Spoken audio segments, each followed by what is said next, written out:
영손과 기도. 찬미 예수님. 예수님께서 어떤 곳에서 기도하고 계셨다. 그분께서 기도를 마치시자 제자들 가운데 어떤 사람이 주님, 요한이 자기 제자들에게 가르쳐 준 것처럼 저희에게도 기도하는 것을 가르쳐 주십시오 하고 말하였다. 예수님께서 그들에게 이르셨다. 너희는 기도할 때 이렇게 하여라. 아버지, 아버지의 이름을 거룩히 드러내시며 아버지의 나라가 오게 하소서. 날마다 저희에게 일용할 양식을 주시고 저희에게 잘못한 모든 일을 저희도 용서하오니 저희의 죄를 용서하시고 저희를 유혹에 빠지지 않게 하소서. 예수님께서 다시 그들에게 이르셨다. 너희 가운데 누가 벗이 있는데 한밤중에 그 벗을 찾아가 이렇게 말하였다고 하자. 여보게, 빵 3개만 구워주게. 내 벗이 길을 가다가 나에게 들렀는데 내놓을 것이 없네. 그러면 그 사람이 안에서 나를 괴롭히지 말게, 벌써 문을 닫아 걸고 아이들과 함께 잠자리에 들었네. 그러니 지금 일어나서 건네줄 수가 없네 하고 대답할 것이다. 내가 너에게 말한다. 그 사람이 벗이라는 이유 때문에 일어나서 빵을 주지는 않는다 하더라도 그가 줄곧 졸라대면 마침내 일어나서 그에게 필요한 만큼 다 줄 것이다. 내가 너에게 말한다. 청하여라. 너희에게 주실 것이다. 찾아라. 너희가 얻을 것이다.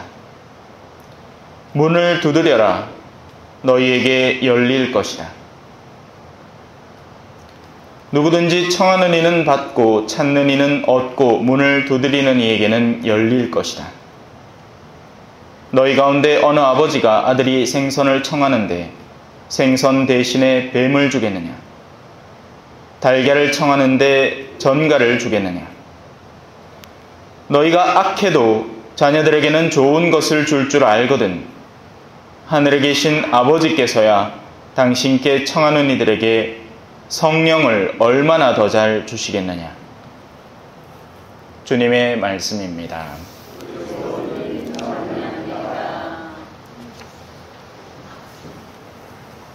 찬미 예수님.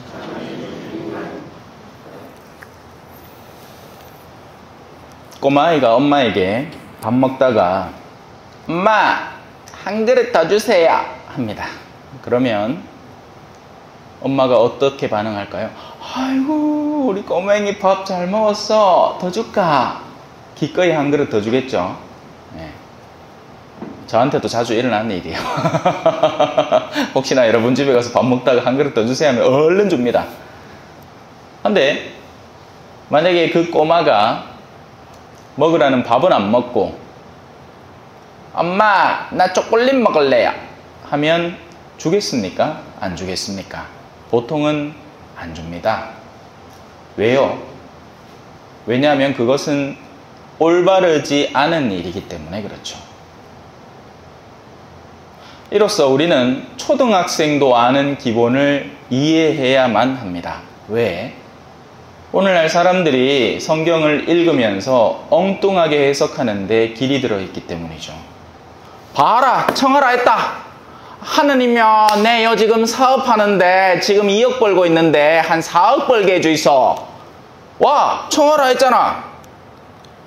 하지만 청을 드리기 이전에 그것이 하느님께 합당한 청인지 우선적으로 고려가 되어야 하는 것입니다.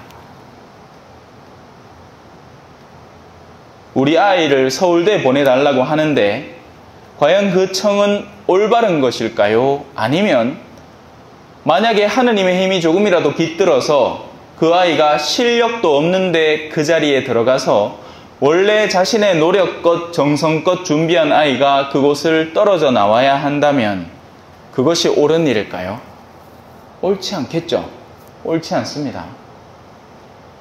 자기의 아내를 뻔히 두고 다른 여성과 바람이 나서 그 여성과 관계가 성공에 이르도록 한 남자가 청한다면 그 청은 들어져야 하는 것일까요? 아닐까요? 그래서 모든 청에 하느님이 응답하고 계시는 게 아닙니다. 어떤 종류의 청원에는 사악한 존재들도 응답을 합니다.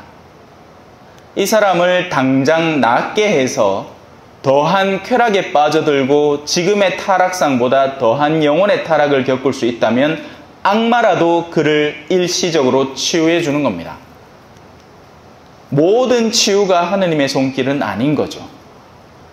그의 영혼의 방향성과 그의 내면에 따라서 치유의 의미도 전혀 달라지는 겁니다. 오히려 어떤 때는 어떤 영혼은 필요한 만큼의 고난을 겪어야 할 때도 있어요. 대표적인 경우가 욥이었죠. 욥은 하느님이 허락해서 괴로움을 겪는 사람입니다. 우리는 성경 안에서 올바름과 올바르지 않음에 대한 관념을 배우고 그렇기 때문에 신앙생활을 하는 겁니다. 여러분 신앙생활 왜 할까요? 뭐 이것도 왜 황희정성 이야기 있잖아요. 그죠? 네 말도 옳고 네 말도 옳다 이러면 우리가 신앙생활을 할 이유는 전혀 없습니다.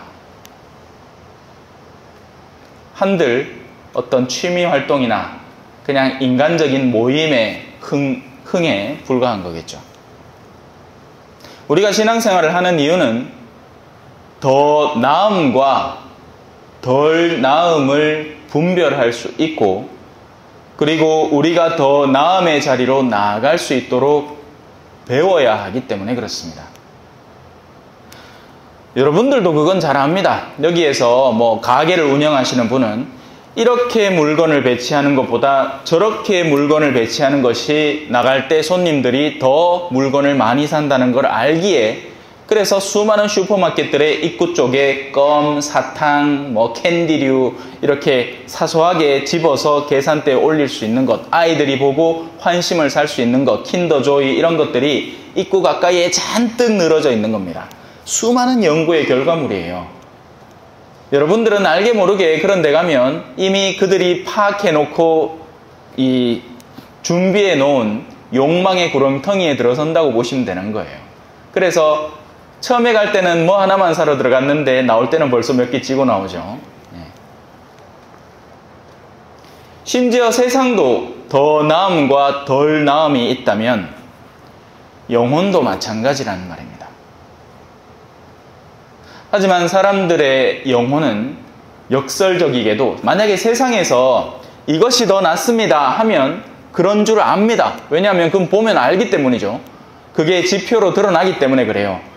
이 판매 방식이 더 낫습니다 하면 그 판매 방식이 실제적인 판매 지표로 드러납니다.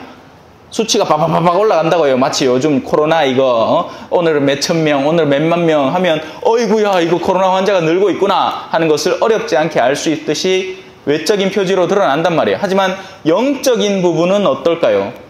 거꾸로입니다. 그렇게 하면 안 된다 하는데 도로 그 사람들이 반항을 하는 경우가 더 많습니다. 그 말을 듣고 자신을 개선시키거나 전의 삶보다 더 나은 상태로 자기를 바꾸는 게 아니라 얼마 전에 그 복음이 그거였죠. 길바닥에 떨어진 씨앗들. 새들이 와서 물고 가버리는 겁니다. 지금도 마찬가지예요. 제가 이렇게 앞에서 이야기를 하지만 이미 눈 감아버리는 사람도 있고 마음에서부터 저항감을 불러일으키는 사람도 있고 아니면 다른 생각, 아씨 가스불 켜놓고 왔는데 하면서 마음이 콩밭에 가 있는 사람도 있고 수도 없는 일들이 하필이면 이때 벌어지는 겁니다. 왜 그럴까요? 단순한 우리의 무관심이 아닌 거죠. 영적인 작용인 겁니다. 영혼은 자기가 듣기 싫어하는 소리에 너무나 쉽게 저항하게 되거든요. 그런 체험 못 해봤습니까? 딴 사람한테 들으면 듣겠어. 근데 내 남편이 내한테 얘기하면 쭉쭉 듣기 싫은기라. 그죠? 보면 그런 거 있죠. 그죠? 딴 사람 말은 하다못해 듣기라도 하는데 우리 자매님들이 남편한테 이거 좀 하이소 여러 좀 하이소 하면 쭉자고 듣기 싫어해. 왜냐하면 일단 마음에서부터 거부감이라는 것이 형성되어 있기 때문에 저 사람은 무조건 잔소리하는 사람. 저도 이 성당에서 비슷한 형태로 자리 잡고 있죠. 딴 데 가면 전부 다 신부님, 아이고 잘 오셨습니다. 이제 오늘 강의하는데 뭐 오늘 몇 시간 하면 됩니까? 아이고 원하는 대로 하시소 하는데 여기서 강론 좀만 길게 한번 나가면서 오늘 강론이 좀 깊디다 갑니다. 네.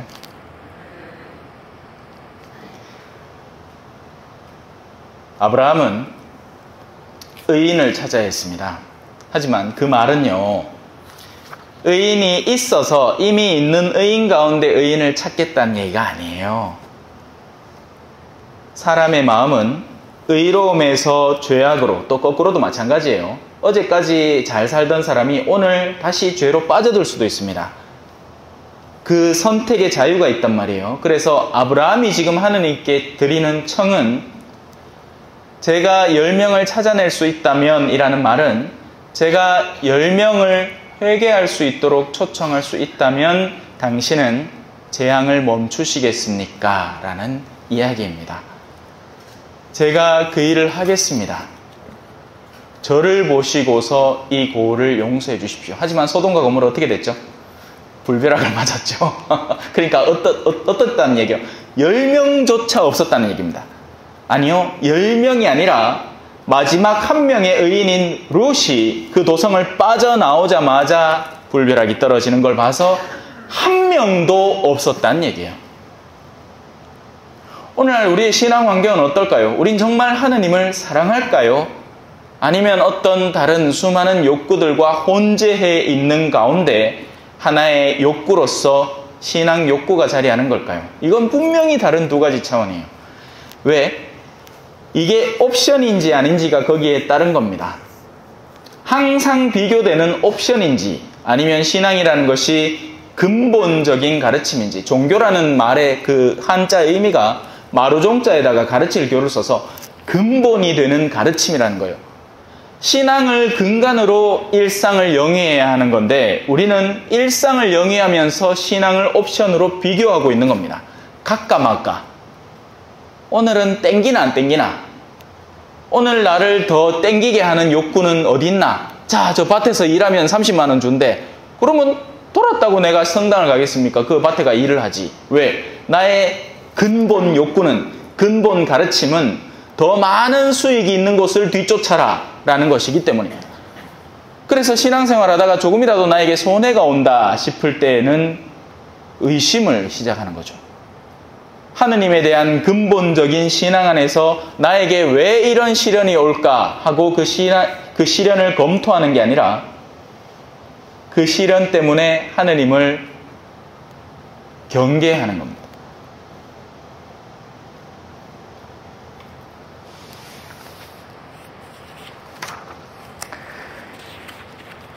여러분은 세례 때 그리스도와 함께 묻혔고 그리스도를 죽은 이들 가운데서 일으키신 하느님의 능력에 대한 믿음으로 그리스도 안에서 그분과 함께 되살아났습니다. 이것이 오늘 이 독서의 가르침이에요.